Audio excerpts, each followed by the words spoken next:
We now have the kind of runaway inflation that we haven't seen in America since really the late 1970s and very early 1980s.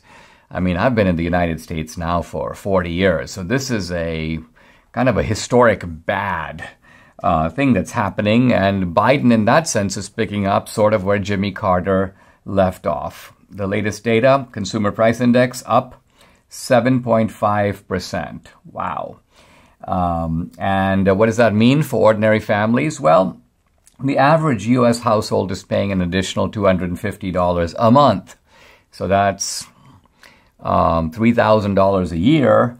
And this burden, now for some people, you know, if you're in the upper middle class or well off, well, you're like $250. It's a little bit of an annoyance, but it's not going to change my lifestyle dramatically.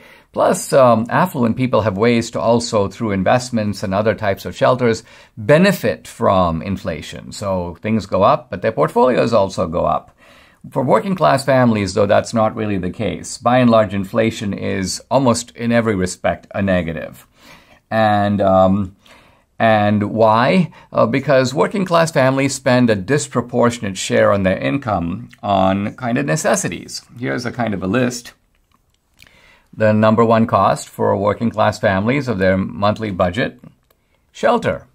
Number two, groceries, then utilities and fuel, then health insurance, vehicle purchases, gasoline, other fuels, home furnishings. So we've seen rapid price increases in these key areas, and people are really feeling the burden. So even if they got, a COVID check or a modest wage increase, it's being more than offset over time by this way in which inflation is just depleting your resources. Now, one silver lining, and it's a small silver lining. Here's Joe Manchin talking about whether the new infrastructure bill, the so-called Build Back Better plan, can be revived.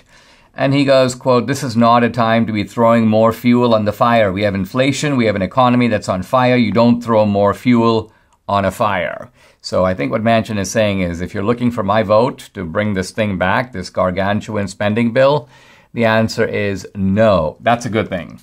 So how do we get inflation? It's kind of funny. It was almost like we've forgotten the lessons of the past.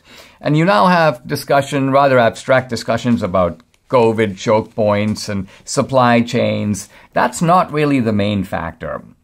Inflation is not something that kind of comes out of nowhere. Inflation is not something that is inevitable. It's not part of the business cycle. I think it was Milton Friedman who said, and earlier Mises before him, that inflation is policy. Inflation is the result of what people do. And which people? Not corporations, not individuals, not entrepreneurs, government. Inflation is the result of what government does.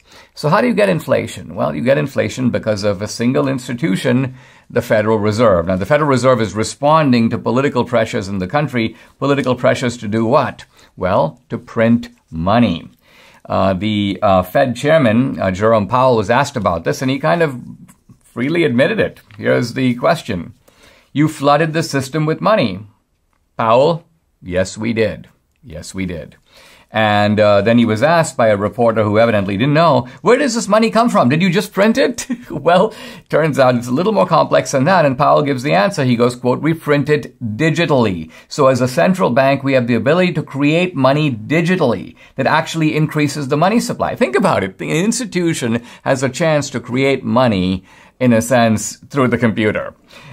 We also print actual currency, and we distribute that through the Federal Reserve Bank. So let's just say there's $10 in circulation. The Federal Reserve on its own, by essentially hitting a button on a keyboard, can make it 15. And what does that do? Well, now the number of goods in the society is exactly the same. So suddenly you have more money and the same number of stuff, the same number of products, and so that pushes the price up. It's simply the law of supply and demand. So this is how we get inflation.